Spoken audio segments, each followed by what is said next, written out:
የሮሜን መጽሐፍ እግዚአብሔር ፍቃዱ ቢሆን ዛሬ እንጨርሳለን ምዕራፍ 12ን። በዚህ ምዕራፍ ውስጥ እግዚአብሔር በርካታ ነገሮችን እንደሰጠን ተስፋ አደርጋለሁ። ባለፈው ሳምንት ቁጥር 16 እና ቁጥር 18 ነበር የተማማርን የነበራችሁ እንደምታስታውሱ። ሮሜ ምዕራፍ 12ን 3 ቦታ ነው ከፍለን ማጥናት የጀመርነው። ከቁጥር 1 እስከ 8 ያለውን አንድ ክፍል አድርገን ከቁጥር 9 ደግሞ እስከ ቁጥር 13 ያለውን ሁለተኛ የምዕራፉ ክፍል አድርገን ከቁጥር 14 እስከ ቁጥር 21 ደግሞ ያለውን የምዕራፉ ሶስተኛው ክፍል አድርገን ነበር ስንማማር የነበረው። እንግዲህ ሮሜ ምዕራፍ 12 በብዙ ነገር መሰረታዊ ነው። ምክንያቱም ከምዕራፍ 1 እስከ ምዕራፍ 11 ጳውሎስ በእምነት የመጽደቅ አስተምሮን ካብራራ ከዘረዘረ በኋላ በዚህ ደግሞ የድነት አስተምሮ ላይ መነሳት አለባቸው ብሎ ያሰባቸውንም ጥያቄዎች ካነሳ ከመለሰ በኋላ አንድ ሰው በክርስቶስ ሞትና ትንሣኤ ከእግዚአብሔር ጋር ሕጋዊና ትክክለኛ ግንኙነት እንደገነባ በምንድነው የሚታወቀው? የዳነ ሰው ደግሞ ከፀሐይ በታች ከመሬት በላይ እግዚአብሔር በሰጠው እድሜ ሲኖር እንዴት ነው መመላለስ ያለበት? ኢንፋክት ልቡ የተቀየረ ሰው ላይፍ ስታይሉ ምን አይነት ነው? በመንፈስ ቅዱስ የተሞላ ሰው ላይፍ ስታይሉ ምን አይነት ነው? የእግዚአብሔርን ጸጋ የተካፈለ ሰው ላይፍ ስታይሉ ምን አይነት ነው የሚለውን ጥያቄ የመለሰበት ምዕራፍ ነው። ምንም እንኳ እንደ ክርስቶስ ማህበር ተማምረን ዛሬ ብንጨርሰውም ቅዱሳን ዕለት ዕለት ድጋሜ ልናየው የተገባ ምዕራፍ ነው። በእነዚህ ቁጥሮች ውስጥ ብዙ ነገር አንስቶልናል፣ ብዙ ማሳሰቢያዎችን ሰጥቶናል። እሱን ወደ ኋላ ሄጄ አልደግምም። የባለፈውን ሳምንት ግን በተወሰነ መልኩ ለመከለስ እንሞክር። ቁጥር 16 ውስጥ ካወጣችሁ ሮሜ ምዕራፍ 12 ቁጥር 16 ውስጥ ጳውሎስ ቢያንስ 4 ማሳሰቢያዎችን አስተምሮን ነበር። አንደኛ እርስ በርሳችሁ በአንድ ሐሳብ ተስማሙ የሚል ነው። እርስ በርሳችሁ በአንድ ሐሳብ ተስማሙ ማለት ደግሞ አንድ አእምሮ፣ አንድ አስተሳሰብ፣ አንድ የአእምሮ ውቅር ይኑራችሁ ማለት ሳይሆን ሰዎችን ሁሉ በአንድ አይነት አመለካከት ይዩ። በቸርች ውስጥ ከቅዱሳን ጋር ባላችሁ ህብረት አንዱን የምታተልቁ አንዱን የምታሳንሱ አትሁኑ። ለሰው ያላችሁ ሚዛን ከቆዳ ከቀለም ከሀብት ከእውቀት ከምድራዊ ነገሮች ጋር የተጋመደ መሆን የለበትም። የዳነ ሰው አይነተኛ ምልክቱ ወደ ጎን ሲያይ እኩል ያያል ነው። ሁለተኛው የትዕቢትን ነገር አታስቡ፣ ወይም በአዲስ አማርኛ ትርጉም አትኩራሩ። ስለ ራሳችሁ የተለጠጠ ግምት አይኑራችሁ። ራሳችሁን የሆነ ቦታ ያስቀመጣችሁ ለታ ሰዎችን ደግሞ የሆነ ቦታ ልታስቀምጡ ስለሆነ ዋጋችሁ የመስቀሉ ስራ ይሁን። በዚህ ራሳችሁን አትኮፍሱ ብሎ መክሮን ነበር። በሶስተኛ ደረጃ የትህትናን ነገር ለመስራት ትጉ ነበር ያለን። ትህትናን የሚጠይቁ ስራዎችን ለመስራትና ዝቅተኛ የኑሮ ደረጃ ውስጥ ካሉ ሰዎች ጋር ለመኖር የፈቀዳችሁ ሁኑ። አለመኩራራታችሁ ትዕቢት እናንተ ጋር አለመኖሩ አይነተኛው ማሳያው ትሁት ስትሆኑ፣ ትህትና ደግሞ በጣም ምናባዊ ነገር አይደለም፣ ተጨባጫዊ ነው። መገለጫውም ደግሞ ትህትና የሚጠይቅን ስራ ስትሰሩና ከናንተ በብዙ ነገር ዝቅተኛ ከሆኑ ሰዎች ጋር ለመኖር ስትፈቅዱ እናንተ ትሁታን እንደሆናችሁ ይገባናል ነው። አራተኛው ቁጥር 16 ውስጥ ያስተማረን ልባሞች የሆናችሁ አይምሰላችሁ ብሎ ነው ቁጥር 16ን የዘጋው። ማለት በራሳችሁ ሚዛን የራሳችሁን ቦታ አታስቀምጡ፣ በራሳችሁ ራሳችሁን አትመዝኑ። ሁኔታችሁ፣ መውጣት መግባታችሁ፣ ኑሯችሁ ስለእናንተ ይመስክር ብሎ ነበረ። ቁጥር 17 ላይ ደግሞ 2 መመሪያዎችን ያስቀመጠልን። አንደኛ ለማንም ስለ ክፉ ፈንታ ክፉን አትመልሱ፣ ይልቅ ተቃራኒውን አድርጉ ብሎ ሁለተኛው ማሳሰቢያ በሰው ሁሉ ፊት መልካም የሆነውን አስቡ ይላል። ቁጥር 18 ላይ ደግሞ ሰዎች ሁል ጊዜ ክፉ ማድረጋቸውን ካላቋረጡ፣ እኛን ማሳደዳቸውን ካላቆሙ፣ የቱንም ያህል ከክርስቶስ የተካፈልነውን መልካም ምሳሌነት እየኖርን እያሳየናቸው እነሱ ግን ኮንትራሪ ቱ ዚስ ከመጡ ምንድነው ሊኖር የሚገባው ምላሽ የሚለውን የመለሰበት ነው። ቢቻላችሁ በእናንተ በኩል ከሰው ሁሉ ጋር እንዴት ኑሩ? በሰላም ኑሩ። በቃ አማራጭ የላችሁም። ክርስትና ከሰው ጋር በሰላም መኖርን ኮምፕሮማይዝ አድርጎ የሚኖረው ህይወት የለም። ከሰው ጋር በሰላም መኖር በቃ አይቀሬ ነው፣ ኢኔቪታብል ነው። ሁሌ ጊዜ እንድንኖረው እግዚአብሔር ከኛ የሚጠብቀው ህይወት ነው። ምክንያቱም ለምድር ላይ እኛ ስትሬንጀር ኮሚኒቲ ነን። በቃ የእግዚአብሔር ህዝብ በምድር ላይ እንግዳ ህዝብ ነው። በነገራችን ላይ ይሄ እውነት ሊገባን ይገባል። አሁን በብዙ ነገር እየፈረሰ ላለው ውጪ ላለው ማህበረሰብ እግዚአብሔር በምድር ላይ አማራጭ ማህበረሰብ አድርጎ ያስቀመጠው ቅዱሳንን ነው። እኛ ኦልተርኔቲቭ ሶሳይቲ ነን። በምድር ላይ ላለው ፌል ላደረገው በብዙ ነገር እየደቀቀ ላለው ኢፍትሃዊነትን እንደ ውሃ ለሚጠጣው ግፍን፣ በደልን፣ አመፅን ሁል ጊዜ እየተለማመደ ላለው በውጪ ላለው ማህበረሰብ አይነተኛ አማራጭ የሆነው ማህበረሰብ የእግዚአብሔር ሕዝብ ነው። ይሄንን ህይወት ስንኖር ስንመላለስ በውጪ ላሉቱ ደግሞ ምሳሌዎች እንሆናለን። ወደ ክርስቶስ ቤተክርስቲያን ሙላት እግዚአብሔር ያሳድገን፣ ወደዚያ እሴት ያስጠጋን፣ ወደዚያ ባህል እግዚአብሔር ያስጠጋን። እንጸልይ። እግዚአብሔር ሆይ እርዳን፣ በቃልህ ተናገርን። ከዚህ በፊት እያስተማርከን እንደነበረ ሁሉ እውነትህም በቃልህ ውስጥ እያሳየህን እንደነበረ ሁሉ ዛሬም በምናጠናቸው በእነኚህ ጥቂት ቁጥሮች ውስጥ እግዚአብሔር አምላክ ሆይ ለልባችን ተናገረ፣ እውነትህን አስጨብጠን፣ ከክፉ ሁሉ ደግሞ የምናመልጥበትን የቃልህን ጉልበት እንድታጋራን እኔ ጸልያለሁ። ቀርቶ ያሉትን ጊዜያቶች አንተ ተቆጣጠር። ሁላችን ነቅተን የቃልህን ድምፅ መስማት እንድንችል አበርታን። አሜን።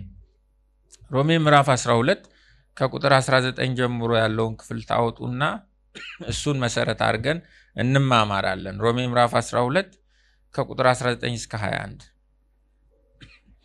ተወዳጆች ሆይ ራሳችሁ አትበቀሉ፣ ለቁጣው ፈንታ ስጡ እንጂ በቀል የእኔ ነው፣ እኔ ብድራትን እመልሳለሁ ይላል ጌታ ተብሎ ተጽፏልና። ጠላትህ ግን ቢራብ አብላው፣ ቢጠማ አጠጣው። ይህን በማድረግህ በራሱ ላይ የእሳት ፍም ትከምራለህና ክፉውን በመልካም አሸንፍ እንጂ በክፉ አትሸነፍ ይላል። እነኚህ 3 ቁጥሮች የሮሜ ምዕራፍ 12 የመጨረሻው ክፍሎች ናቸው። በተለይ ከሚጠሉን ጋር ሊኖረን ስለሚገባ ግንኙነት መመሪያ የተሰጠበት ነው። ከሚጠሉን ጋር ብቻ ደግሞ ሳይሆን የጥላቻቸው ብዛቱ እኛ ላይ የሚያደርሱት ክፋት እኛ ተመልሰን እንድንበቀላቸው የሚያዳዳ ክፋት ሲሆን እንዲህ ባለ አስጨናቂ ሁኔታ ስሜት በሚወጣጠርበት በቀለኝነት በሚንተከተክበት አይነት ግንኙነት ውስጥ በእምነት የጸደቀ ሰው ሊኖረው የሚገባው መመሪያ ነው የሚሰጠን ያለው። ስለዚህ በጣም በትኩረት እንድንማማረው ጋብዛችኋለሁ። የዚህ ክፍል ትኩረት የቁጥር 17ቱን ለማንም ስለ ክፉ ፈንታ ክፉ አትመልሱ፣ ይልቅ ደግሞ በሰው ሁሉ ፊት መልካም የሆነውን አስቡ የሚለውን መመሪያ በጣም አንፓክ የሚያደርግበት ነው። አማኞች ከጠላቶቻችን ጋር ሊኖረን ስለሚገባ ግንኙነት በተለይም እንድንበቀላቸው የሚያደርገንን ነገር ሲያደርጉብን ልንሰጠው የሚገባው መልስ ነው የሚያስቀምጠው። ቁጥር 19ን ለብቻ ለማየት እንሞክር። ተወዳጆች ሆይ ራሳችሁ አትበቀሉ፣ ለቁጣው ፈንታ ስጡ እንጂ በቀል የእኔ ነው፣ እኔ ብድራትን እመልሳለሁ ይላል ጌታ ተብሎ ተጽፏልና ይላል ጳውሎስ። ቁጥር 19 ላይ አንደኛ ልናደርገው የማይገባውን ነገር ይነግረናል። ሁለተኛ ደግሞ ከኛ የሚጠበቀው ምላሽ ይነግረናል ማለት ነው። አንደኛው ልናደርገው የማይገባው ነገር አትበቀሉ የሚል ነው። ሁለተኛው ልናደርገው የሚገባው ነገር ደግሞ ለቁጣው ፈንታ ስጡ የሚል ነው። አንዱ ልናደርገው የማይገባ ፈጽሞ ከኛ የማይጠበቅ እንደዳኑ ሰዎች፣ ሁለተኛው ደግሞ ከኛ የሚጠበቅ ነገር። ሁለቱንም በቅደም ተከተል ለማየት እንሞክር። የምትጽፉ ቁጥር 19 በቅንፍ ሀሌታ ብላችሁ ተወዳጆች ሆይ ራሳችሁ አትበቀሉ። ይህ ነው የመጀመሪያው የቁጥር 19ኙ መመሪያ። ስለ ክፉ ፈንታ ክፉ አትመልሱ የሚለው የቁጥር 17ቱ ማሳሰቢያ ምን ማለት እንደሆነ ነው ይሄ ቁጥር አሁን የሚያሳየን። ስለ ክፉ ፈንታ ክፉን አለመመለስ ማለት በጣም ፓክድ የሆነ ነው። ከዚያ ውስጥ አንዱ ሰበዝ አለመበቀል ነው። ይህንን ደግሞ ትእዛዝ ሲሰጥ ምን ብሎ ነው ንግግሩን የጀመረው? ተወዳጆች ሆይ ብሎ ነው የሚለው።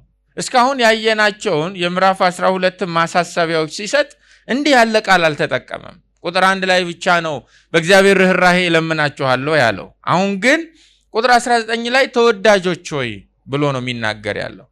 ይህ አይነቱ የጳውሎስ አነጋገር 2 ስሜት አለው። አንደኛው ለሮም ቅዱሳን ያለውን ጥልቅ ፍቅር ያሳያል። ተወዳጆች ሆይ ወዷቸዋል ማለት ነው። በመካከላቸው እንደ አገልጋይና እንደ ምእመን ጥሩ ቁርኝት መኖሩን ይነግረናል።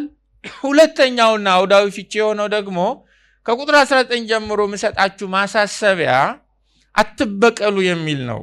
ክፉ ያደረገባችሁን ሰው ተቃራኒውን እንድታደርጉለት የሚያሳስብ ስለሆነ ትንሽ ለመተግበር የሚከብድ ስለሆነ ከተፈጥሮ ባህሪያችሁም ጋር የሚጻረር ማሳሰቢያ ስለሆነ በትህትና እንድትወስዱት ክብደቱን እያወቅኩ ነው እንዲህ የምነግራችሁ አይነት ይመስላል ተወዳጆች ሆይ ብሎ ሲናገር፣ ተወዳጆች ሆይ ምን አታድርጉ ነው መመሪያው? ራሳችሁ አትበቀሉ። በጣም ነው የሚገርም።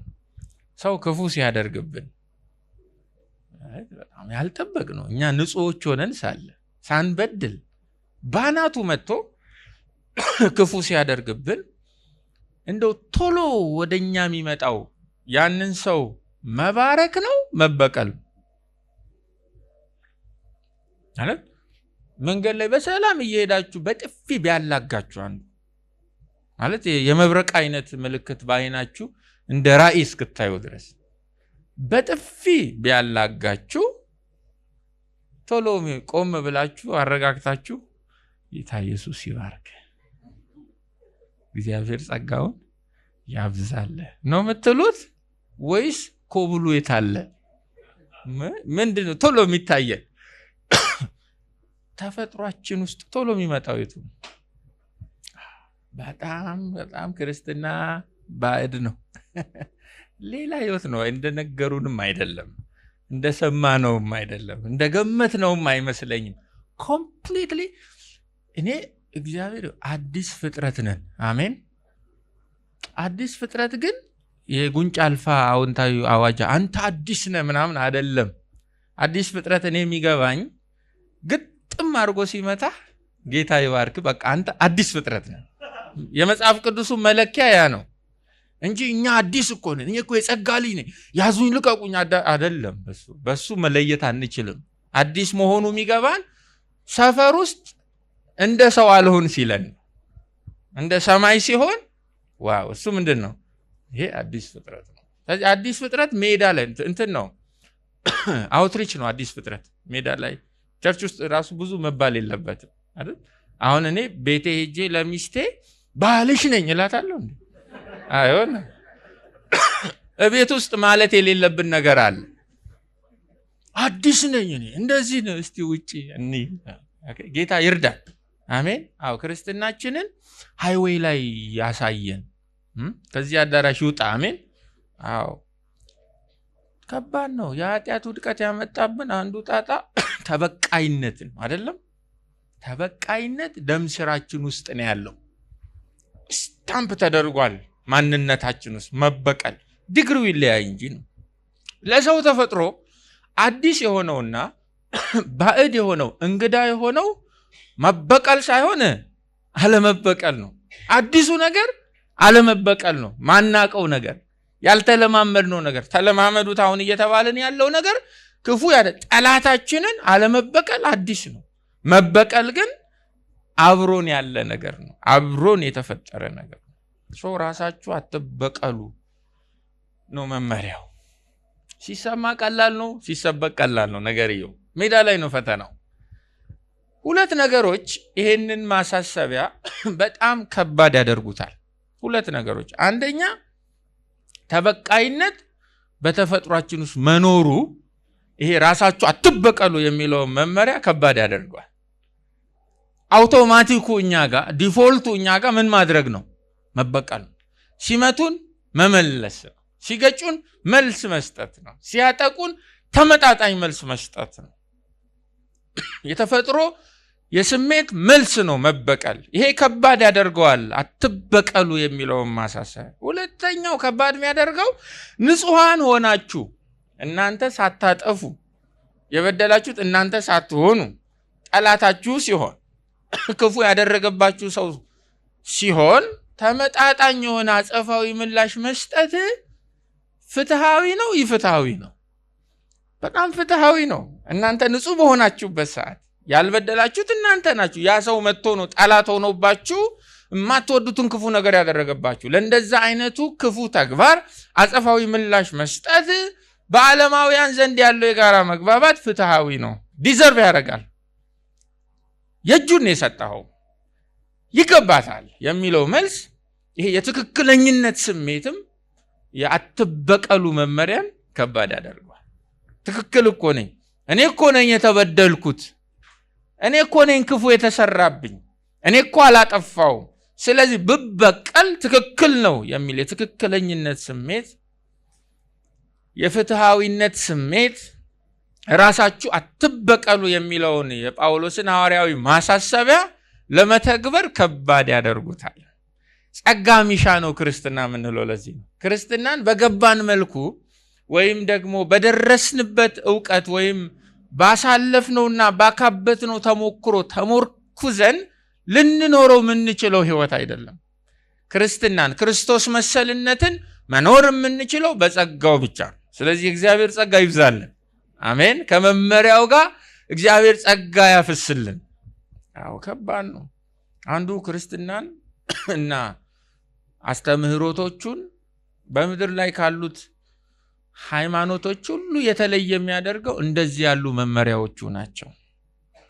አትበቀሉ ራሳችሁ የሚል ይሄ የበቀል ደም እየተቃባ ላለ ማህበረሰብ ለራሱ መብት ደም ማፍሰስን ምትክ እንደሌለው ብቸኛ አማራጭ ወስዶ ወንድሙ ላይ ሰይፍ እየሳለ ቀስት እየገተረ ላለው በውጭ ላለው ማህበረሰብ መድኃኒቱ ያንን ድቅድቅ ጨለማ ሰንጥቆ የሚገባው ሰማያዊ ብርሃን እንዲህ ባለው መመሪያ ውስጥ ነው ያለው። እንዲህ ባለው መመሪያ ውስጥ ነው ያለው። ጌታ ይርዳን እንድንኖረው መጽሐፍ ቅዱስን እግዚአብሔር ይርዳን። ወንጌል ምስክርነት ኔሴሰርሊ ወጥቶ ኢየሱስ ያድናል ማለት አይደለም። ትልቁ የወንጌል ምስክርነት ኢየሱስ እንኖረው ዘንድ በቅዱሳት መጽሐፍት በሐዋርያቱ በነቢያቱ እግዚአብሔር ያስተማረንን ለመኖር መለማመድ ማንም ሊቋቋመው የማይችል በሕይወት ሙላት የጸና እንደ ሐውልት የቆመ ምስክርነት ነው። ያንን ሕይወት ጌታ ይስጠን። እምነታችሁ በዓለም ሁሉ ስለተሰማ አላቸው የሮም ቅዱሳንን። በፍርሃትና በመንቀጥቀጥ እየኖሩ ያሉ ሰዎች፣ ምንም አባስተው ለሰው የሚሰጡት ትራክት የሌላቸው ሰዎች፣ ማይክ ይዘው ጎዳና ላይ መውጣት ይቅርና የኢየሱስን ስም የጠሩ እንደሆነ ወህኒ ቤት የሚጣሉ ሰዎች ዓለም ሁሉ እምነታቸውን ሰማ። እንዴት ሰማ? ኖረውታል በተግባር። ስለዚህ ይሄ ኦደብል ከሆነው ጋስፕል ፕራክቲካል ወደ ሆነው ጋስፕል ጌታ ይቀይረን። በጆሮ ከሚንቆረቆርባቸው ወንጌል በአይናቸው የሚያዩት ዲሞንስትሬትድ የሆነው ብርሃናችሁ በሰው ሁሉ ፊት ምን ይሁን? ይብራ ነው። በቃ ብርሃንን ጨለማ መቋቋም ስለማይችል ማለት ጌታ ወደዚያ ሙላት ያምጣን። ራሳችሁ አትበቀሉ የአዲሱ የእግዚአብሔር ሕዝብ የህይወት መርህ ነው። አኗኗሩ ነው። አንገቱ ላይ ያጠለቀው እሴት ነው። ይሄ የክርስቲያኖች እሴት ነው። የእግዚአብሔር ልጆች የመሆናቸው አይነተኛ ማሳያ ነው። በመንፈስ ቅዱስ የመሞላታቸው አይነተኛ ማሳያ ነው። እግዚአብሔር ይርዳን። ፍጥረታዊ ሰው እንዲህ አያምንም። ፍጥረታዊ ሰው ሰብስባችሁት ወንድሞች ራሳችሁ አትበቀሉ ብትሉ በሚፈነዳ ሳቅ ነው የሚስቁባችሁ። አይ ይላል፣ የዋህ ነው በቃ ይላል። አትበቀል እና በቡጢ ሲል ዝም ብለህ ለፋው ይላል። በቃ ገና እየመጣ ነው የሚለው። ለፍጥረታዊ ሰው እንግዳ ነው። ይሄ ሊገባው የማይችል ነገር ነው። እኛ ግን እንዲህ እንድንኖር መንፈሱም ተሰጥቶናል፣ ምሳሌም ቆሞልናል። የሃይማኖታችን ጀማሪ እና ሐዋርያ የተባለው ማን ነው? መድኃኒታችን ኖሮ አሳይቶናል ማለት። ስለዚህ ምን እናደርግ ነው? ራሳችሁ አትበቀሉን ዝም ብለን እንሂድ ጽፈን እሺ አንበቀልም በል። ፈተናውስ ቢመጣ ምን ይሻላል? እነሱ ክፉ ነገር አድርገውብን ሄዱ። እኛ ደግሞ አትበቀሉ ስለተባልን ዝም አልን። ከዛ ቁጭ እንበል ወይ? በቃ ይሄው ነው። አለመበቀል አንድ ነገር ነው። ጳውሎስ ያደረጉትን ክፉ ነገርስ በተመለከተ ፍትህ መስፈን የለበትም ወይ? እንደው ዝም ብሎ በቃ እንመለስ ምን ይሻላል? መፍትሄ ይሰጣል ጳውሎስ እዚያው ቁጥር 19 ላይ ራሳችሁ አትበቀሉ ካለ በኋላ ቁጥር 19 በቅንፍ ለቁጣው ፈንታ ስጡ እንጂ ይላል። ለምኑ ፈንታ ስጡ? ለቁጣው። እዚህ ጋር ፈንታ የሚለው ቃል ቦታ፣ ጊዜ ስጡ፣ እድል ስጡ፣ ስፔስ ስጡ ማለት ነው። ለማን ቁጣ ነው ቦታ ስጡ እየተባለ ያለው? ለራሳችሁ ቁጣ ነው? አንዳንዶች እንዴት ይተረጉማሉ? የተፈጠረው ጸብ እስኪረግም እና ሰላም እስኪመጣ እንደምንም ጥርስን ነክሰ ታገስ ማለት ነው ይላሉ። እንደሱ ማለት ለማ ቁጣ ነው? ለእግዚአብሔር ቁጣ። አዲስ ወደኛ ትርጉም ይሄን ቀለል ያደርገዋል። ለእግዚአብሔር ቁጣ ፈንታ ስጡ እንጂ ራሳችሁ አትበቀሉ ይላል። እንደ ክርስቲያን ብዙ ጊዜ ሰዎች ክፉ ነገር ሲያደርጉብን ለማ ቁጣ ነው ፈንታ ምንሰጠው ነው። ስፔስ ምንሰጠው ለማ ቁጣ ነው። እድል ምንሰጠው፣ ጊዜ ምንሰጠው ለማ ቁጣ ነው? ለእግዚአብሔር ቁጣ ነው ወይስ ደግሞ ለኛ ደመነፍሳዊ ቁጣ ነው ወይስ ደግሞ ለዲያብሎስ ቁጣ ነው? ከሶስቱ ውጪ መሆን አይቻልም። ለማ ቁጣ ነው። በነገራችን ላይ የተበደልኩት እኮ እኔ ነኝ፣ ክፉ አድራጊው እኮ ያ ግለሰብ ነው። ስለዚህ እኔ መበቀል አለብኝ ብሎ አማኝ ሳያውቅ ለዲያብሎስ ፈንታ ሊሰጥ ይችላል። እበቀላለሁ በሚል። ለዚህ ደግሞ ጥቅስ አለን። ኤፌሶን 4:26 ኤፌሶን 4:26 ተቆጡ ይላል። ተቆጡ ተብሎ ተጽፏል። ግን እዛ ጋር 4 ነጥብ የለም፣ አላለቀም። ኃጢአትንም አታድርጉ ይላል። ስለዚህ መበቀል ምንድነው? ኃጢአት ነው ማለት። በቁጣችሁ ላይ ፀሐይ አይግባ። ተቆጡ ሲዘረዘር ፀሐይ አይግባ። ለዲያብሎስም ፈንታ አትስጡት ይላል። ተቆጡ፣ ነገር ግን ኃጢአት አትስሩ። በቁጣችሁ ፀሐይ አይግባ፣ ለዲያብሎስም ፈንታ አትስጡት። እነዚህን ሁሉ ነገሮችን የደለዘ ቁጣ ምን ይመስላል ነው? እንግዳ ቁጣ ነው። ታዲያ ቁጣ ምኑን ቁጣ ሆነ? ቁም ነገሩን ሁሉ አውጥተ ተቆጡ ማለት ቀልድ አይሆንም ወይ? አይ መንፈሳዊ የሆነው የቁጣ ስታይል አንድ ለዲያብሎስ ፈንታ አይሰጥም፣ ኃጢአትን አያደርግም። ታዲያ ምንድን ነው የሚያደርገው? ለእግዚአብሔር ቁጣ ምን ይሰጣል? ፈንታ ይሰጣል። እግዚአብሔርን በእርሱና ክፉ ባደረገበት ጠላቱ መካከል እንዲገባ እጁን ያጣጥፋል። አንደበቱን፣ የህሊና ምላሱንም የሥጋ ምላሱንም ዝም ያሰኛል። አንዳንዴ ሳያስቡ እንዲሁ ማውራት ቢኖር ጥሩ ይመስለኛል። ኤዲት ሳያረጉ ጭንቅላት ያበቀለውን ሁሉ አንደበት እየነጠቀ ለሰው ሁሉ ቢያወራ ምን የሚፈጠር ይመስላችኋል? የምታስቡትን ሁሉ ሰው ቢሰማው። ቸርች ይቀጥላል። ቀጣይ ሳምንት እኔም መስበኬን እንጃ፣ እናንተም እርስ በርስ መታየታችሁን እኔ እንጃ። እግዚአብሔር የሆነ ቆጣሪ ማስቀመጡ ምርጡ የሚያወጣ። አንዳንድ ሰው እኮ ክፉ ያደረገበትን ሰው በአንደበቱ እግዚአብሔር ይባርከኝ፣ በህሊናው ምላስስ ሰራልሃለሁ፣ አገኛለሁ፣ ቆይ ይለፍ። አሁን ቅዱሳን ፊት ስለሆንኩ ምንም ማድረግ አልችልም፣ አሳቻ ሰዓት አከርካሪህን ነው ምልህ ምናምን ይላል። እንደ ጴንጤ እኮ ይሁን። ጌታ የምላሳችንንም የህሊናችንንም አንደበት ይቀድሰው። ለቁጣው ፈንታ ስጡ ማለት በአፋችሁ ብቻ ዝም በሉ አይደለም። መንፈሳችሁ፣ ልባችሁ፣ እናንተና እግዚአብሔር ብቻ የምታውቁት ያ the most inner part of you እሱ ራሱ ያው ጌታ ሆይ ብሎ እጅ ይስጥ ነው እያለን ያለው።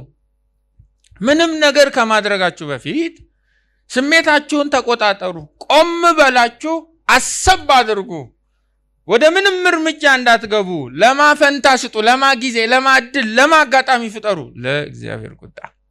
ምሳሌ 24:28 ይገርመኛል። ምሳሌ 24:28 በባልንጀራህ ላይ ያለ ምክንያት አትመስክር፣ በከንፈርህም አትሸንግል። በእኔ ላይ እንደሰራብኝ እሰራለታለሁ፣ ስለ አድራጎቱም የእጁን እመልስለታለሁ አትበል ተብሎ ተጽፏል እንዳትል። መፈናፈኛ አይሰጥም ክርስትና። ውጭም ውስጥህንም ነው የምፈልገው ነው እግዚአብሔር። ጌታ ይርዳን። ሰው ጥያቄ እናንሳ። ክርስቲያን ለምንድን ነው ለእግዚአብሔር ቁጣ ፈንታ የሚሰጠው? እግዚአብሔር ምን አለፋው?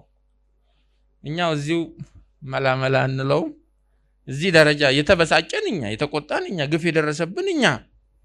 ለመሰላችሁ ይሄን መመሪያ መማማር በጣም አስፈላጊ የሆነው ሰው ሁሉ በበቀል ቅባት ስለተቀባ።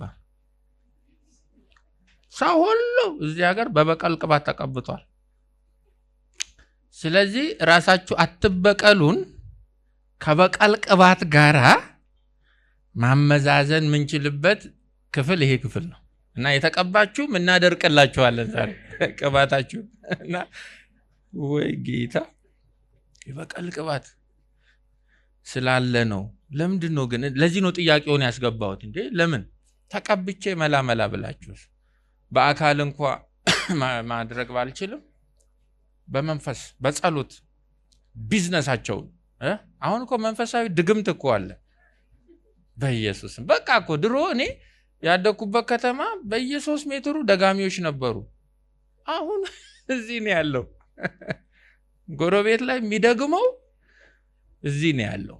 ምንም ይሄ እንትን ነው የአደባባይ እንትን። ጎረቤት ሰፈሩ አፈርድሜ ብላ ብለን ምን ዘምርኛ አይደል? አሁን እንዴት ነው ጠላት የምትወደው? አሁን ቁም ነገሩ እንዴት ነው እስቲ ማትበቀለው? የበቀል ቅባትን ይልታረገው ሰይጣን እንደሆን በኢየሱስ ስም ነው የተባለው አይደለም አይደል? በኢየሱስ ስም ነው ሰይጣን የሚወጣው። ለማን ነው የተቀባኸው? እናወራረዳለን። አያችሁ፣ በጣም መወራረድ አለበት። ለምንድን ነው ለእግዚአብሔር ክፉዎችን አለመበቀል ዝም ብሎ ለእግዚአብሔር መተው? በማህበረሰቡ ዘንድ ራሱ ሞኞች አያስብልም እንዴ? ምን በጉላ አይሉንም እንደኛ? የሚጠፈጥፈንን ሁሉ ጌታ ይባርክ እያልን መብታችንን የሚረግጠውን ሁሉ እግዚአብሔር ያያል እያልን ዝም ብሎ መሄድ ሶሻል ስታተሳችንን አያወርደውም ወይ? ጊንጥ በሞላበት እባብ መንገዱ ላይ እንደ ልቡ እያናፋ በሚሄድበት በዚህ ውዳቂ ዘመን እንዲህ ያለው መመሪያ አንጠልጥሎ ለመኖር መታገል ትራሽ ውስጥ አይከተንም ወይ? ይመጥናል ወይ? ለተማረ ጴንጤ ስልጡን ለሆነ ለከተሜው ያዋጣዋል ወይ? ለከተማው ክርስቲያን መጠየቅ ጥሩ ነው። አድቫንቴጅ አይዙብንም ወይ?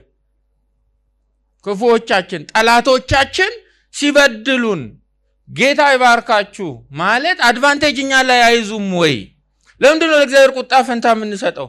እግዚአብሔር ቢዘገይስ ደግሞ እንዲህ አይነቱ መመሪያ እንዳለን ያወቁ ቀን የበለጠ ቢያጠቁንስ? ለምንድን ነው? የመጀመሪያው ምክንያት እናንተ አዲስ ፍጥረት ናችሁ፣ ተቀየራችሁ እኮ። 11ዱ ምዕራፍ አለቀ ጆሮአችን ላይ አይደለም እንዴ? ልባችሁ እኮ ድንጋዩ ልብ እኮ ወጣ። ያንን እባብ የሆነውን ሴዲዩስና ደሲቭ የሚያደርጋችሁን ኃጢአትን ረገጠላችሁ እኮ፣ ሸቀላችሁት እኮ ስጋን። እናንተ እንደው ምድር አልተገባንም አላችሁ እኮ። የዚህን ዓለም ክብር እንደ ጉድፍ ነው የምንቆጥረው አላችሁ። በተስፋ ድነናል አላችሁ እኮ። በተስፋ ደስ ይለናል አላችሁ እኮ። በምድር ላይ የሚያልፈው የትኛውም መከራ ምንም ማለት አይደለም አላችሁ። በመንፈስ ቅዱስ እኮ የተሞላንን አምላካችን እኮ እግዚአብሔር ነው። እኛ ሰማያውያንን ዜግነታችን ሰማያዊ ነው አላችሁ። ከምድር አይደለንም አላችሁ። የተለየ ኮሚኒቲ ነን አላችሁ እኮ። እንዲህ ያሉ እሴቶች የኛ ናቸው። ምሳሌ ኢየሱስ አለን፣ ኖሮ አልፎታል። እኛም እንዲሁ ነው የምንኖረው፣ ከሰማይ ሰማያውያን ነን አላችሁ። ስለዚህ አድቫንቴጅ መያዝ፣ ሞኝነት የሚሉ ነገሮችን ከግምት አታስገቡ። በእምነት ጸድቃችኋል። ልባችሁ ተቀይሯል። ልጆች እኮ ሆናችሁ፣ አባት ቀየራችሁ። ጌታ የቀየራችሁ ባሮች ናችሁ። ድሮ የኃጢአት አሁን የጽድቅ ባሪያ ነን አላችሁ። ብልቶቻችሁ የጽድቅ የጦር ዕቃ አድርጋችሁ የቀየራችሁ ሰዎች እኮ ናችሁ። እናንተ ክርስቲያን ናችሁ እኮ። ኢየሱስን የምትሸቱ ስለሆናችሁ፣ መጽሐፍ ቅዱስ የሚለውን ለመኖር የምትተጉ ሰዎች ስለሆናችሁ፣ የዳናችሁ ስለሆናችሁ፣ እንደ ጸደቃችሁ እርግጠኞች ስለሆናችሁ፣ እንዲህ ያለውን ደግሞ ለሰው የሚከብደውን መመሪያ ለመኖር እንዴት እንችላለን እንዳትሉ የሚያስችላችሁ የእግዚአብሔር ጸጋ ስለፈሰሰላችሁ እናንተ እንዲህ አታንገራግሩም፣ አታጉረመርሙም። ልዩ እኮ ናችሁ። እነዚህ አድቫንቴጅ ይይዙብናል፣ እንደ ሞኞች እንደ ቂሎች ይቆጥሩናል የምትሏቸው እናንተ መካከል የሚበራውን ብርሃን አይተው ጨለማቸውን እንዲያስተውሉና በተሰበረ ልብ ለንስሐ ወደ መስቀሉ ጌታ እንዲመጡ እየኖራችሁ ታሳያችኋላችሁ። ይህች ናት የክርስቶስ ቤተክርስቲያን። አሜን። የምትታይ ተራራ ላይ ያለች ሁሉ በጨለማ ውስጥ ያለ የሚያያት በሰማያዊ ብርሃን ያቆጠቆጠች የቅዱሳን መንደር ይህች ናት። ወደዚያ ሙላት ጌታ ያሳድገን። ስለ ዳናችሁ የእግዚአብሔር ርኅራሄ ስለበዛላችሁ በእግዚአብሔር ርኅራሄ እለምናችኋለሁ። ተወዳጆች ሆይ ራሳችሁ አትበቀሉ፣ ለቁጣው ፈንታ ስጡ ነው መመሪያው። ሌላ ማስረጃ ይሰጠናል ጳውሎስ ከብሉይ ኪዳን። ለምንድን ነው ማንበቀላቸው? ለምንድን ነው ዝም የምንላቸው? ይሄ ትክክል ነው ወይ ለሚለው እንዲህ ተብሎ ተጽፏል። ምን ተብሎ ተጽፏል? በቀል ትምህርት ጥቅስ ውስጥ መግባት አለበት። ኢን ኤንድ ኦፍ ኢትሰልፍ በሁሉም አይነት ዴፊኒሽኑ በቀል የማን ነው? የእኔ ነው። እኔ ብድራትን እመልሳለሁ ይላል ጌታ ተብሎ ተጽፏል። የማንበቀልበት ራሳችን የማንበቀልበት አይነተኛው ምክንያት ከኛ በቀል ይልቅ ለእግዚአብሔር ቁጣ፣ ለእግዚአብሔር በቀል እድልን፣ ጊዜን፣ አጋጣሚን፣ ቦታን የምንሰጥበት አይነተኛው ምክንያት ስፔሲፊካሊ ፓርቲኩላራይዝ አድርጎ በቀል የማን ነው አለ? የኔ ነው አለ። አምላካችን። ዘዳግም 32ን የጠቀሰው ቁጥር 35 ዘዳግም 32:35 በቀል የእኔ ነው፣ እኔ ብድራትን መልሳለሁ ይላል ጌታ ተብሎ ተጽፏል ነው እያለን ያለው። ሰዎች በክርስትና ምክንያት ክፉ ነገር ሲያደርሱብን፣ ሲበድሉን፣ ጠላቶቻችን ጥቃት ሲያደርሱብን ምላሽ ከመስጠታችን በፊት በዚያ ምላሽ ውስጥ የእኛንና የእግዚአብሔር ሚና መለየት አለብን። በዚያ ምላሽ ውስጥ አንዱ በቀል ነው ያለው፣ ተመጣጣኝ አጸፋዊ ምላሽ መስጠት ነው ያለው። እሱ ደግሞ የማ ሚና ነው? የእግዚአብሔር ሚና ነው። የኛ ደግሞ ሚና ምንድነው? ለዚህ ለእግዚአብሔር ፍርድ፣ ለዚህ ለእግዚአብሔር ብድራት፣ ለዚህ ለእግዚአብሔር ምላሽ ምን መስጠት ነው? ቦታ መስጠት ነው፣ ጊዜ መስጠት ነው፣ አጋጣሚውን ለሱ መተው። ጳውሎስ ቁጥር 14 ላይ የሚያሳድዷችሁን ምን አድርጉ? መርቁ። ደገመው አይደል? መርቁ እንጂ አትርገሙ እንጂ ያለው ተበቀሉ ብሏል። አትበቀሉ ነው መጽሐፉ። አትበቀሉ። ስለዚህ የኛ ሚና ምንድነው? መመረቅ። ጌታ ይርዳን፣ ጸጋ ይብዛልን። መመረቅ እንዴ እንድበቀለው የሆነ ነገር የሚያዳዳውን ሰውዬ ልመርቀው? አዎ። አልርገመው? አዎ። አትበቀለው? አዎ። የአንተ ሚና ይሄ ነው። የእግዚአብሔርስ ሚና ፍትህን ማስፈን፣ እውነትን መጠበቅ፣ ትክክለኛውንና እውነተኛውን ፍርድ ማውረድ፣ ተገቢውን ብድራት መመለስ። እንደዚህ ያሉትን ማን ብቻ ይሰራል? እግዚአብሔር። ስለዚህ በቀል ማን ነው? የእግዚአብሔር ነው። በቀል የእኔ ነው። መጽሐፍ ቅዱስ የእግዚአብሔር ንብረት የሚያደርጋቸው ብዙ ነገሮች አሉ። እነ ምህረት፣ እነ ማዳን አይደለም፣ እነ ሁሉን ቻይነት። እነዚህ ግን ብቻ አይደሉም። በቀልም የማን ንብረት ሆኗል? አሁን የእግዚአብሔር ንብረት ሆኗል። የእግዚአብሔር ብቻ ነው። እግዚአብሔር ሳይቀጣ ፍርድን ሳያሰፍን የሚያልፈው አንድም በደል የለም። ክፉን ማንም ይስራው ማን ትክክለኛ ፍርድ ይፈርዳል? እግዚአብሔር። ይሄ እውነት አለ፣ ይሄ እውቀት አለ። ክፉ ያደረጉ ሰዎችን የመበቀል የመቅጣት ተገቢውን ምላሽ የመስጠት ስልጣኑም መብቱም ጥበቡም ስልቱም ያለው ማን ነው? እግዚአብሔር ነው። ስለዚህ በቀል የእግዚአብሔር ነው መሆን ያለበት። ናሆም 1:3 ላይ ናሆም ምዕራፍ 1 ቁጥር 3 ላይ እግዚአብሔር በደለኛውን ሳይቀጣ አያልፍም ተብሎ ተጽፏል። ለምንድን ነው ራሳችን ማንቀጣው? እንዲህ ተብሎ ተጽፏላ። እግዚአብሔር በደለኛውን ሳይቀጣ አያልፍም። እኔ ደግሞ አሁን የራሴ አይደለሁም። በዋጋ የተገዛው የማን ነኝ? የእግዚአብሔር ነኝ። ይሄ በዋጋ የገዛኝ እግዚአብሔር ደግሞ በደልን ሳይቀጣ አያልፍም። እግዚአብሔር የሚያጠፉ እጆችን ይቀጣል። ሰው በንስሐ የማይመለስ ከሆነና በተለይ በቅዱሳኑ ላይ ክፉ ማድረጉን ከቀጠለበት ራሱ እግዚአብሔር እንደወደደ እንደ ፈቃዱ እንደ ምክሩ አንዳችን በቀል፣ አንዳችን ቅጣት፣ አንዳችን ፍትህ ያወርዳል ነው። መዝሙር 7 ቁጥር 11 እግዚአብሔር ጻድቅ ዳኛ ነው፣ ቁጣውንም በየዕለቱ የሚገልጥ አምላክ ነው። ሰው በንስሐ የማይመለስ ከሆነ ግን ሰይፉን ይስላል፣ ቀስቱን ይገትራል፣ የሚገድሉ ጦር ዕቃዎቹን አሰናድቷል፣ የሚንበለበሉትን ፍላጻዎችም አዘጋጅቷል። ማን ነው ይሄን ያዘጋጀው? እግዚአብሔር። ሰው በንስሐ የማይመለስ ከሆነ ክፉ ማድረጉን የማያቆም ከሆነ በየዕለቱ ክፋቱን የሚገልጥ ከሆነ በየዕለቱ ቁጣውን የሚገልጥ አምላክ አለ። እንዲህ ተብሎ ነው የተጻፈውና ናሆም ምዕራፍ 1 ቁጥር 2 እግዚአብሔር ቀናተኛና ተበቃይ አምላክ ነው ተብሎ ተጽፏል። ተበቃይ አምላክ ተብሏል። እግዚአብሔር ተበቃይና መዓትን የተሞላ ነው። እግዚአብሔር ተቃዋሚዎቹን ይበቀላል፣ ለጠላቶቹም ቁጣውን ይጠብቃል። ቁጥር 6 ቁጣው ፊት የሚቆም ማን ነው? የቁጣውንም ትኩሳት ማን ይታገሳል? መዓቱ እንደ እሳት ይፈሳል፣ ከእርሱም የተነሳ ዓለቶች ተሰነጠቁ ይላል። ተበቃይ ነው።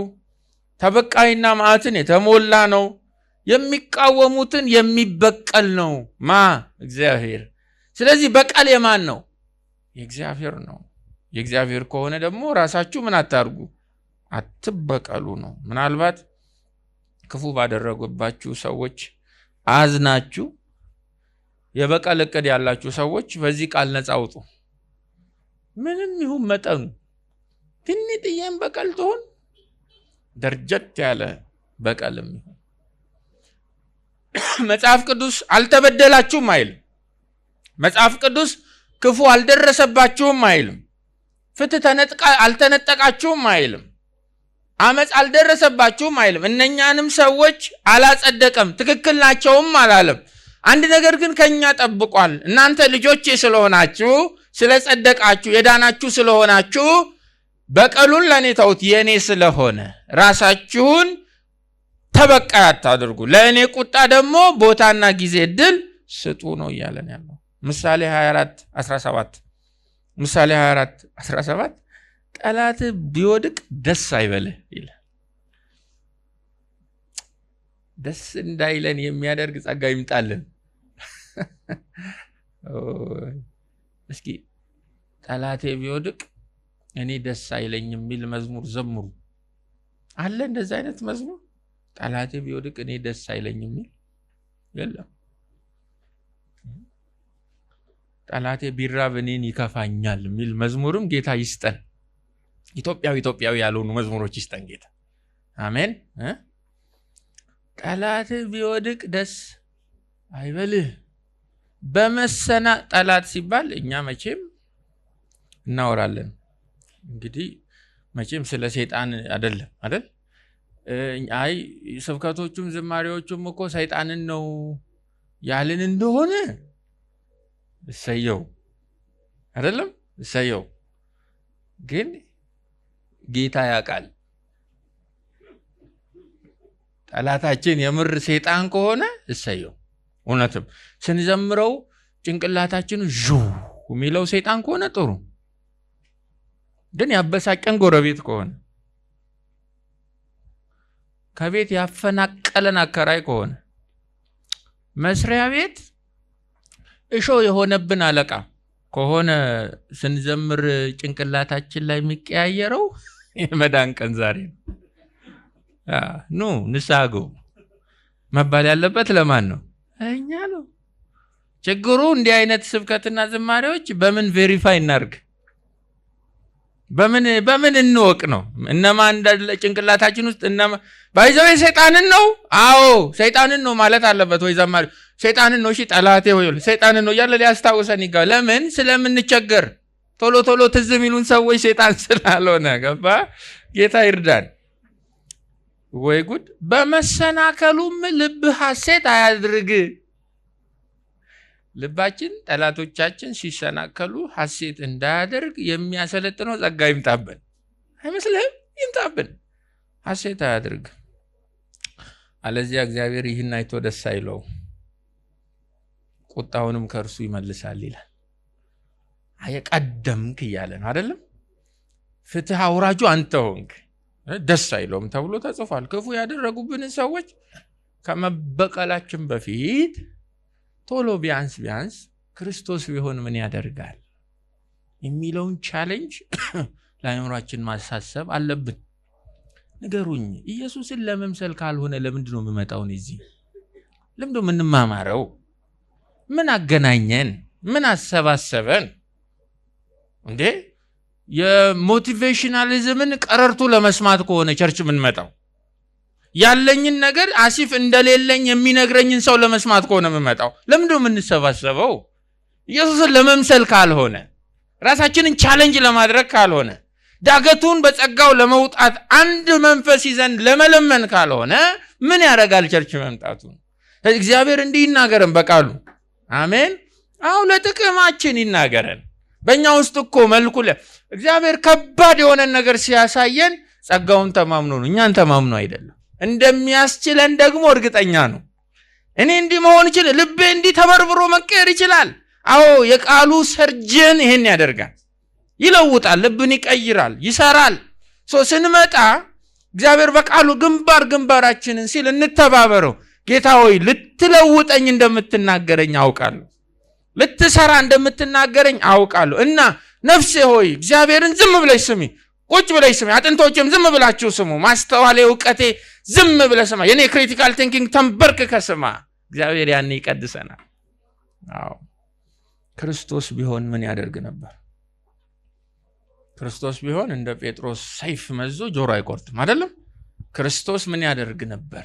ተጽፎልናል። አንደኛ ጴጥሮስ ምዕራፍ 2 ቁጥር 19 አንደኛ ጴጥሮስ ምዕራፍ 2 ቁጥር 19 ስለ እግዚአብሔር ሲል የግፍ መከራን የሚቀበል ሰው ምስጋናን ያገኛል። ስለማ ሲል? ስለ እግዚአብሔር ሲል ምንን የሚቀበል? የግፍ መከራን መቀበል። የግፍ መከራን መቀበል እንዲህ ተብሎ ተጽፏል እንዴ? አዎ ተጽፏል። ምስጋናን ያገኛል። ክፉ ስራ ሰርታችሁ ብትቀጡና ብትታገሱ ምን ምስጋና ይኖራችኋል? ነገር ግን መልካም ስራ ሰርታችሁ መከራ ብትቀበሉና ብትታገሱ ይህ በእግዚአብሔር ዘንድ ምስጋና ያስገኝላችኋል። የተጠራችሁትም ለዚሁ ነው። ምክንያቱም ክርስቶስ ስለእናንተ መከራን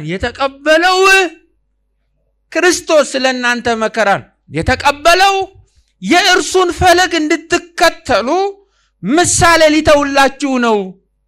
የሞተላችሁ ያዳናችሁ ስለእናንተ የተዋረደው መከራን የተቀበለው እኮ ባገኛችሁት ሰማያዊ አርነት በደስታ እየፈነጠዛችሁና እየሰከራችሁ እንድትኖሩ ብቻ ሳይሆን ምሳሌውን እንድትከተሉ፣ ፈለጉን እንድትከተሉ፣ የእግሩን ትቢያ እያያችሁ እንድትሄዱ፣ ጥላውን እያያችሁ አካሉን እንድትከተሉት ነው።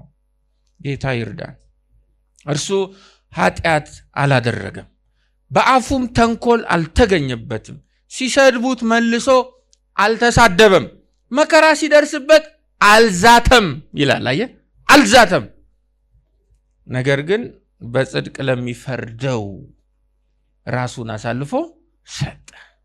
ልክ እንደ ጌታችሁ፣ ልክ እንደ መምህራችሁ፣ ልክ እንዳዳኛችሁ ሰዎች ክፉ ሲያደርጉባችሁ ለእግዚአብሔር ቁጣ ራሳችሁን አሳልፋችሁ ስጡ። ለእግዚአብሔር ቁጣ ፈንታ ስጡ እንጂ ራሳችሁ አትበቀሉ። ጌታ ይርዳን። ክፉ ባደረጉ ሰዎች ላይ ማን ነው ትክክለኛ ፍርድ መስጠት የሚችለው? የተበደለው ሰው ነው? አያችሁ፣ ተበቃይ እናንተ ከሆናችሁ ክፉ ያደረጉባችሁን ሰዎች የምትበቀሉ እናንተ ከሆናችሁ በቀላችሁ ኢፍትሃዊነት የገነነበት ይሆናል። ስለዚህ ልክ ክፉ ማድረግ ትክክል እንዳልሆነ ሁሉ የበደለን ሰው የሚበቀለውም ተበዳይ ሲሆን ትክክል አይሆንም። መሐላቸው ጻድቅ ዳኛ ነው ፍርድ መስጠት ያለበት። ያ ዳኛ ደግሞ እግዚአብሔር ነው። ለምንድነው እግዚአብሔር ነው መበቀል ያለበት? ለምንድነው በቀል ሁሉ ከሰው ተጠራርጎ የእግዚአብሔር ብቻ መሆን ያለበት? ምክንያቱም ሮሜ 2:11 ላይ ነግሮናል፣ እግዚአብሔር ለሰው ፊት አያዳላምና። እናንተ ባያዝ ሊኖራችሁ ይችላል። እናንተ ከሆናችሁ ፍትህ የምትተገብሩት፣ ተበድላችሁ መበቀል የምትፈልጉት እናንተ ከሆናችሁ ብዙ ችግር ልትፈጥሩ፣ ብዙ አደጋ ልታመጡ ትችላላችሁ። ሎጂካሊም ቴዎሎጂካሊም አሳማኝ ነው። የዳንበት ደግሞ የእግዚአብሔር የማዳን ጸጋም ይህንን ያስችለናል። እግዚአብሔር በቀል የኔ ነው ብሎ እንደ መብት ክሌም እያደረገ ያለው ለዚህ ነው። ሌላው ያጠፋ ነው እኛ ሆነን ሳለ እግዚአብሔር ግን የኛ አምላክ ስለሆነ ብቻ እያሳደደ የበደሉንን ደግሞ ሰዎች እንዲበቀላቸው የሚፈልግ ልብ አያስፈልገን። አንዳንዴ እኛ የጦር አዝማች፣ እግዚአብሔር ደግሞ ተልእኮ ተቀብሎ ሄዶ ጥቃት የሚያደርስ እግረኛ፣ ታንከኛ፣ መድፈኛ እናደርገዋለን። ሂድ እዛ ቦታ ላይ ሳጣል አዝዣለሁ፣ አሁን በቃ ምናምን ተበቀልልኝ ጠላቶቼ። ተቃራኒ ሆኗል። ጌታ ይርዳ። እግዚአብሔር ሲጀምር በቀል የኔ ነው ሲል ከማንም በፊት አስቀድሞ ዲፌንድ የሚያደርገው የራሱን ስም ነው፣ ግርማውን ነው፣ ሉዓላዊ ማንነቱን ነው፣ ቅድስናውን ነው፣ ዙፋኑን ነው ቀድሞ ዲፌንድ የሚያደርገው። ይቀጥልና እንደ ቃሉ የሚኖረውን አማኝ፣ እውነተኛ የሆነውን አማኝ፣ በቅድስና የሚመላለሰውን አማኝ፣ እንደ ቃሉ ለመኖር ሁል ጊዜ ራሱን የሚያስለምደውን አማኝ፣ እንደ ጸደቀ ሰው በቅድስና ፍሬ የሚመላለሰውን ደግሞ አማኝ ሰዎች ክፉ ሲያደርጉበት አባቱ ሊበቀል ይመጣል። መልስ ሊሰጥ፣ ሊያድን፣ ሊታደግ ይመጣል። ልክ ያንን ደም ለማፍሰስ ማህተም ያለው ደብዳቤ ይዞ ወታደር አሰልፎ ቅዱሳን ላይ ሰይፉን ሊያሳርፍ እየሮጠ ያለውን ሰው እንደተገናኘው ማለት ነው። ማነህ አንተ አለ ጳውሎስ፣ የምታሳድደኝ? እንዴ የቱ ጋር ነው ጳውሎስ ኢየሱስን ያሳደደው? ኖ በስሜ የሚያመልኩትን ወንድና ሴት ልጆቼን እያሳደድክ ከሆነ እኔን ነው እያሳደድክ ያለው። ስለዚህ በሰይፉና ሊታረዱ በተዘጋጁት መካከል ኢየሱስ ጣልቃ ይገባል ማለት ኖ፣ አትችልም፣ እኔን ነው እያሳደድክ ያለው። እግዚአብሔር ቀድሞ ራሱን ነው የሚከላከል። በሱ ስር ያሉትን እንደ ስሙ የሆኑትን የእኔ ያላቸውን ደግሞ ይታደጋቸዋል እንጂ እኛ ልጆቹ ስለሆነን ለእኛ አድሎ አድርጎ ግንባሩን ስናየው ያስጠላንን ሰው ሁሉ እየሄደ ጥቃት እንዲያደርስልን በመንፈሳዊ ሙስና ምናሳምነው እግዚአብሔር የለም። የተጠቀሰው የዘዳግም 32ቱም ሐሳብ ይሄን ነው የሚነግረን። እኔ ብድራትን እመልሳለሁ። በቀል የእኔ ነው ብቻ አይደለም፣ ደግሞ ተመጣጣኝ የሆነውን ሪፔይ፣ ካሳውን፣ ተመጣጣኝ የሆነውን አጸፋ ማን መልሳል? እኔ ራሴ መልሳለሁ። ምሳሌ 20:22 አውጡ። ምሳሌ ምዕራፍ 20 ቁጥር 22 ምን ይላል? ለደረሰብኝ በደል ብድሬን ባለመልስ አትበል ይላል። ለደረሰብኝ በደል ብድሬን ባለመልስ አትበል፣ እግዚአብሔርን ጠብቅ እርሱ ይታደግሃል ተብሎ ተጽፏል። አትችልም። ብድሬንማ መልሳለሁ በአንደበትም ማለት አትችልም። በህሊናህም ውስጥ እንዲማቀድ አትችልም። እግዚአብሔርን ጠብቅ። ምሳሌ 20:22 ራሳችሁ አትበቀሉ፣ ለእግዚአብሔር ቁጣ ፈንታ ስጡ። ለምን? ምክንያቱም እግዚአብሔር ሪፔ ያደርጋል፣ ብድራትን ይመልሳል። በቀል የእኔ ነው ይላል ዕብራውያን 10:30። ይህንኑ እኔ ብድራትን እመልሳለሁ ያለውን እናውቃለንና ደግሞም ጌታ በሕዝቡ ላይ ይፈርዳል ይላል። እናውቃለን፣ አምላካችን ተበቃይ እንደሆነ እናውቃለን፣ ብድራትን እንደሚመልስ እናውቃለን። ሉቃስ ምዕራፍ 18 ላይ የዚያችን ሴት ጸሎት ጌታ በምሳሌ ሲናገር ሉቃስ 18:7 ላይ እግዚአብሔርስ ቀንና ሌሊት ወደ እርሱ ለሚጮሁ ምርጦቹ አይፈርድላቸውምን ይላል።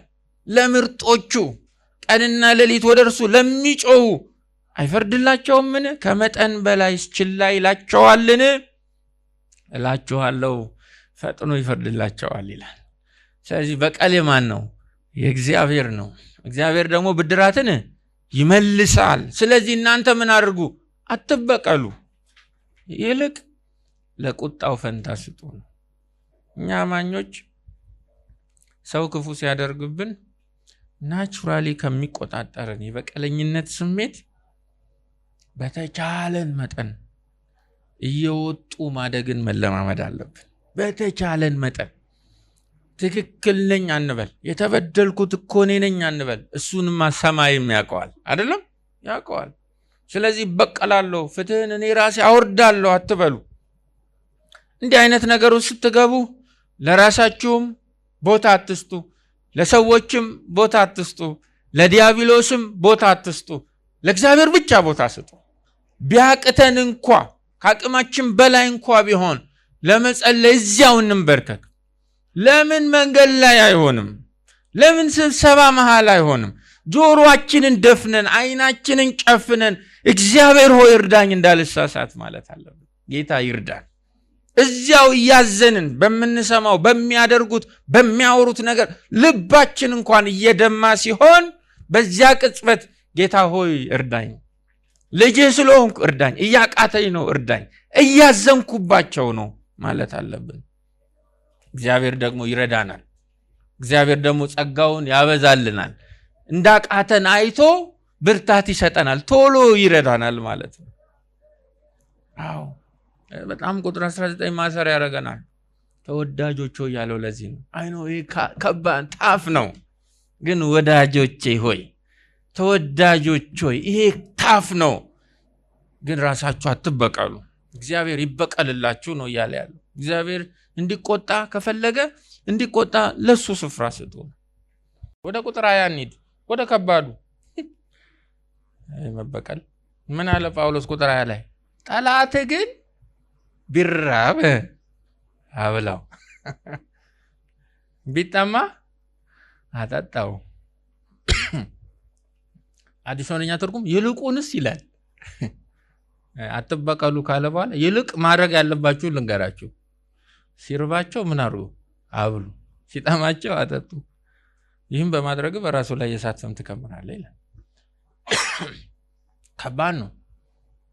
ራሳችሁ አትበቀሉ፣ ለእግዚአብሔር ቁጣ ፈንታ ስጡ። እግዚአብሔር ብድራትን ይመልሳል። ትምህርቱ ግን አላለቀም። ቀጥሎ ደግሞ ሌላ ነገር ከእናንተ ይጠበቃል። ምንድነው የሚቀረው? እንዴ አትበቀሉ አልክ፣ እሺ አልን። ለቁጣው ቦታ ስጡ አልክ፣ ሰጠን። ብድራትን ይመልሳል አልክ፣ እሺ አልን። ከዛስ? አይሄዱ ወደ ጠላታችን። አዎ እንዴ ልንበቀለው አስበን ወደ ነበረው ሰው ነው የምንሄደው። አዎ ምን ልናደርግ? ሲራብ አብላው፣ ሲጠማ አጠጣው። ከባድ ነው። ምሳሌ 25:21 ነው የጠቀሰልን። ከብሉይ ኪዳን ጠቅሶ ነው ቁጥር 20 የጻፈው።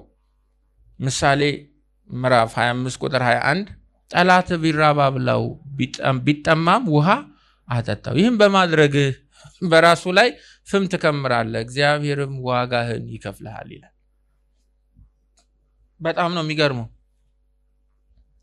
ክርስትናን ከባድ የሚያደርገው ይሄ መመሪያ ነው። አለመበቀል አንድ ነገር ነው። ለእግዚአብሔር ቁጣ ቦታ መስጠት አንድ ነገር ነው። ብድራትን ይመልሳል ብሎ ተስፋ አድርጎ መጠበቅ፣ በዚያ መጽናናት አንድ ነገር ነው። አልፎ ሄዶ ደግሞ ሲራቡና ሲጠሙ እነሱም ማገዝ እውነትም ጸጋ ይጠይቃል። ጸጋ ያብዛልን። ክርስቶስን ስለወደድነው አንኖረውም፣ ጸጋው ሲረዳን ነው። ክርስትና ሙሉ በሙሉ በጸጋ ላይ መደገፍ አለበት። አማኝ ሁልጊዜ የጸጋ ለማኝ መሆን አለበት። ወደ ጸጋው ዙፋን ሁልጊዜ ነው የሚቀረበው፣ ሁልጊዜ። አለበለዚያ ከባድ ነው፣ ከባድ ነው።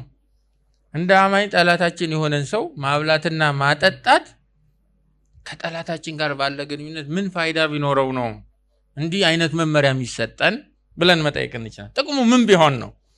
መልስ ይሰጣል። ይህም በማድረግህ በራሱ ላይ የእሳት ፍም ትከምራለህና ይላል። በጣም ነው የሚገርመው። የእሳት ፍም በራሱ ላይ ትከምራለህ የሚለውን ቃል መተርጎም አለብን። ብዙ ጊዜ የዚህን ሐረግ ፍቺ ሰዎች አጣማው ነው የሚሉት። ማለት ጠላትህን በደግነት ተበቀለው እያለ አይደለም ጳውሎስ። በቀል በክፉ መንገድ ይሁን በደግነትም ይሁን አንድ ነው አይደለም? በቀል መርዝ አጠጥተህም ይሁን በጣም የሚጣፍጥ ምግብ ጋብዘህም ይሁን አንድ ነው። ስለዚህ ሲራቡ አብሏቸው፣ ሲጠሙ አጠጧቸው፣ እንዲህ በማድረጋችሁ በራሳቸው ላይ የእሳት ፍም እንደመከመር ነው ሲል ይሄ ጣፋጭ በቀል ብሎ አይደለም እያስተማረ ያለው። በቅንነት በደግነት ምግብ በማብላት በማጠጣት በተቸገሩ ጊዜ ለነሱ በመቆም እንዲህ ባለ ጉዳይ ተበቀላቸው ብሎ ሽሩድነስን አይደለም ጳውሎስ እያስተማረ ያለው። የእሳት ፍም በብሉይ ኪዳንም አውዳዊ ትርጉሙ እንደዛ አይደለም። ጳውሎስ ምንድነው ታዲያ እያለን ያለው? ጠላቶቻችንን ሲራቡ ምናበላቸው፣ ሲጠሙ ምናጠጣቸው ልንበቀላቸው ብለን አይደለም፣ ስለ ራባቸው ነው። ገብቷችኋል? የተራበ ሰው ምን ያስፈልገዋል? ምግብ። የተጠማ ሰው ምን ያስፈልገዋል? ውሃ። ምናበላቸው የመጀመሪያው ምክንያታችን ስለ ራባቸው። ለምን? እኛ ክርስቲያን ነና። የተራበ ምን እናረጋለን? እናበላለን። መርጠና እናበላ። አይ እዛ ጋር ሶስቱ ጠላቶቼ ናቸው ምግብ ቤት ውጣ አይባልም። ይባላል? አይባልም። ምናበላቸው ስለ ራባቸው። ታዲያ ምንድነው በራሳቸው ላይ እሳት ክምር የሚሆነው? ይሄ ፍም፣ ይሄ እሳት ክምር ራሳቸው ላይ ያለው ሀፍረትን፣ ጸጸትን፣ መሸማቀቅን፣ ቁጭትን፣ መወቀስን፣ ትክክል አለመሆንን እና የዚህን ህመም የሚወክል ቃልና ምሳሌያዊ ንግግር ነው፣ ዘይቤያዊ ንግግር። ፔን አለው ነው። ምንድነው ፔኑ? ምንድነው ህመሙ? መጸጸት፣ ትክክል እንዳልሆኑ ማወቅ፣ መሸማቀቅ፣ ኦኬ፣ ሀፍረት፣ ቁጭት። እንደውም የ1997ቱ ታርሞ የታተመው እትም ምን ይላል? ጠላትን ቢራባ ብለው ቢጠማው አጠጣው ይልና ይህም ብታደርግ በእፍረት እሳት ታቃጥለዋለህ ይላል። ቀጥታ ፍቺውን ነው የሚተረጉሙ። በእፍረት እሳት ታቃጥለዋለህ ነው የሚለው።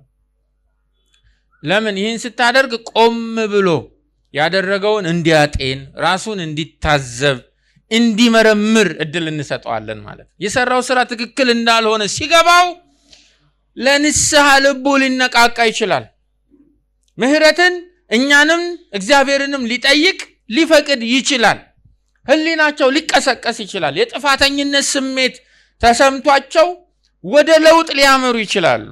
ከስህተታቸው ከቅጥፈታቸው የሚጠቅማቸውን ትምህርት ሌሰን ሊወስዱ ይችላሉ። እኛም ላይ ያለውን የእግዚአብሔርን ልጅ ሊያዩ ይችላሉ። እንዲህ ባለ መነሻ ሐሳብ፣ እንዲህ ባለ ሰበበ ድርጊት፣ እንዲህ ባለ ኢንቴንሽን ነው ሲራቡ ምናበላቸው። ስለዚህ የእሳት ፍም መከመር ማለት መበቀል ማለት አይደለም፣ ወይም እነሱ ላይ ጉዳት ማድረስ ማለት አይደለም። ልክ እንደ ለምን እኛ አዲስ ፍጥረት ነና፣ እኛ እኮ የእግዚአብሔር ነን። አሁን እነሱ እኮ በድቅድቅ ጨለማ ውስጥ ነው ያሉት፣ በኃጢአት እስራት ውስጥ ነው ያሉት። የዚህ ዓለም ክፉ ገዢ ነው የሚመራቸው። እነሱን ህሊናቸውን የጣሉ ሰዎች ናቸው። ቀድሞ ከመዳናችን በፊት እኛ የነበርንበት ስቴት ላይ ያሉ ናቸው። ስለዚህ ምናበላቸው ምናጠጣቸው እኛ ወደ በራልን ጌታ በንስሐ እንዲመለሱ እንዲጸጸቱ ነው። ጥያቄው እንዲህም አደርገንላቸው የማይጸጸቱና የማይመለሱ ከሆነስ፣ ክፉ ማድረጋቸውን ከቀጠሉስ? ቁጥር 18 ቢቻላችሁ በእናንተ በኩል ከሰው ሁሉ ጋር በሰላም ኑሩ፣ በእናንተ ምክንያት የጌታ ስም እንዳይሰደብ ነው። ወደ ቁጥር 21 ሄደን እንጨርስ። በጣም መሰረታዊ ነው። ቁጥር 21 በጣም መሰረታዊ ነው። የእስካሁኑን ሁሉ ሰመራይዝ የሚያደርግ ነው። እንደ መርህም ይዛችሁት የምትሄዱት ነው። ክፉን በመልካም አሸንፍ እንጂ በክፉ አትሸነፍ። ይሄ መርህ ነው። በቃ እስካሁን ያስተማራቸውን የምዕራፍ 12ን ትምህርት በተለይም ከቁጥር 14 ጀምሮ ከጠላቶቻችን ጋር ሊኖረን የሚገባውን ግንኙነት በተመለከተ ያስተማረውን ሰብስቦ አንድ ላይ አጭቆ አስሮ የያዘ በብዙ ቁም ነገር የተሞላ ማሰሪያ ነው። ክፉን በመልካም አሸንፍ እንጂ በክፉ አትሸነፍ የሚል ሁለት አማራጭ ነው እዚህ ቁጥር ውስጥ ጳውሎስ ያስቀመጠልን። ክፉን ማሸነፍ ወይም ደግሞ በክፉ መሸነፍ። የእስካሁኑ ማሳሰቢያ ከጠላቶቻችሁ ጋር ሊኖራችሁ የሚገባውን ግንኙነት በተመለከተ የሰጠኋችሁ ሐዋርያዊ ማሳሰቢያ እያለ ነው። አንድ ፍጻሜ ላይ ያደርሳችኋል። በእናንተና በክፉ መካከል ባለ ግንኙነት ውስጥ ወይ ማሸነፍ ወይ መሸነፍ። እስካሁን ክፉ ከሚያደርጉብን ሰዎች ጋር ነበር እያወራን የመጣው። አሁን ግን ሰዎቹን ከኢኩዌሽኑ ያወጣና ከድርጊታቸው በስተጀርባ እንደ ሐውልት የቆመ ጳውሎስ አሻቅቦ ያየው ራይት ኢነሚ አለ። እሱ ምንድነው? ክፉ ኢቪል። ከሱ ጋር ነው የሚያዋጋ። you must know your right enemy ነው እያለን ያለው። እውነተኛውን ትክክለኛውን ጠላታችሁን እወቁ። ሰዎቹ አይደሉም። እነሱም የፈጸሙት ክፉ ተግባር አይደለም። ከሰዎቹም ከክፉ ተግባራቸውም በስተጀርባ ያለውን እናውቃለን። ማን ነው? ክፉ ነው ያለው። ውጊያ የገጠማችሁት ከሰው ጋር አይደለም። ውጊያ የገጠማችሁት ከደረሰባችሁ በደል ጋር አይደለም። ውጊያ የገጠማችሁት ከነዚህ ነገሮች ሁሉ በስተጀርባ ካለው ከክፉ ጋር ነው እያለን ያለው። ክፉን በመልካም አሸንፉ። ክፉን በመልካም። በጣም ነው የሚገርመው። በክርስትና ጉዞ ውስጥ እኛ የሰው ጠላት የለንም። ጠላታችን ክፉ ነው። ክፉን ደግሞ እንዴት ነው ማሸነፍ የሚቻለው? አማራጭ አይደለም። ማሸነፍ ኦፕሽን አይደለም፣ ግዴታ ነው። በምን አይነት መሳሪያ፣ በምን አይነት የጦር ዕቃ ነው ክፉን የምናሸንፈው? በመልካም አሸንፉ እያለ ያለው። እያንዳንዱ ከዓለማውያን ከፍጥረታውያን የሚሰነዘሩብን ጥቃቶችን መክተን መቃወም የምንችልበት የተዘጋጀ መንፈሳዊ ጦር አለ። ኃጢአትን በቅድስና ነው፣ ዲያብሎስን በክርስቶስ ስም ነው፣ ስንፍናን በትጋት እንዲህ ያለ መዘርዘርኝ። ክፉን ግን በምንድን ነው? በመልካም ነው። ክፉን በመልካም ነው። በሌላ ነገር አንመልሰው። ክፉን ስናይ በመቃወም አይደለም፣ መልካም በመሆን በመጮህ አይደለም፣ በመበቀል አይደለም፣ ተቃራኒውን በማድረግ ነው እያለን ያለው። የመጨረሻው በክፉ አትሸነፍ ይላል። ልብ አድርጉ። ቁጥር 21 ጳውሎስ ክፉ በሚያደርጉ ሰዎች አትሸነፉ አላለም። አትሸነፍ፣ ድል አይንሳህ፣ ድፊት አያድርግህ። ክፉ የሚያደርገው ሰው ነው እንዲህ ያለው? ኖ፣ ክፉ ራሱ ክፋት፣ ከዚህ ሰውዬ በስተጀርባ ያለው አመፅ፣ የእግዚአብሔር መንግስት ተጻራሪ የሆነው የጨለማው መንግስት ማዕከላዊ አሰራር የሆነው ክፉ አያሸንፍን ያለው እንጂ ክፉ የሚያደርጉ ሰዎች አላለም። ውጊያችንን ከስጋ ለባሽ ጋር አላደረገውም። ጦርነቱ ያለው ከሚያሳድዱንና ከሚጠሉን ሰዎች ጋር ሳይሆን ጦርነቱ ያለው ከነሱ በስተጀርባ ካለው ክፋትና እኛ ውስጥ ካለው ከመልካም ጋር ነው። ክርስቲያን አስተዋይ መሆን አለበት። ኤፌሶን 6:12 ምክንያቱም ተጋድሏችን ከስጋና ከደም ጋር ሳይሆን ከዚህ ከጨለማ ዓለም ገዦች፣ ከስልጣናት፣ ከኃይላት እንዲሁም በሰማያዊ ስፍራ ሁሉ ካሉ ከርኩሳን መናፍስት ሰራዊት ጋር ነው ይላል። እዚህ ክፉ የሚያደርጉ ሰዎችን፣ ጠላት የሚሆኑብንን ሰዎች፣ የሚበድሉንን ሰዎች ስናይ ከበስተጀርባቸው ከቆመው ከዚህ ዓለም ገዢ ጋር መዋጋት ነው ያለብን እንጂ ከነሱ ጋር አይደለም። የበደሉንን ሰዎች ራሳችን ስንበቀላቸው በክፉ ተሸንፈናል። የበደሉንን ሰዎች ጠላቶቻችንን ሲርባቸው በጦም እንዲውሉ ካጠቃናቸው፣ ሲጠማቸው በጥም እንዲደርቁ ካደረግናቸው እኛ እነሱን ማሸነፋችንን ሳይሆን ያረጋገጥነው ክፉ እኛን ማሸነፉን ነው። በጣም ትሪኪ ነው ነገርየው፣ ጥበብ ይፈልጋል። እነሱን ድል አልነሳችሁም፣ ድል ነው የተነሳችሁት ነው እያለ ያለው ጳውሎስ። ነገር ግን በቀልን ትተን ለእግዚአብሔር ቁጣ ፈንታ ሰጥተን ክፉን በመልካም ከመለስን እኛ ጋር ያለው መልካም እነሱ ጋር ያለውን ክፉ ምን አድርጎታል ነው? አሸንፎታል። ክርስቲያን እንዲህ ነው ቅኝቱ፣ ኦሪየንቴሽኑ ነው። ጌታ ይርዳን። ከድርጊቱም ይልቅ ድርጊቱንም ከፈጸመው ግለሰብ ይልቅ ጠላት አድርገን መፈረጅ ያለብን በስተጀርባ ያለውን ክፋት ነው።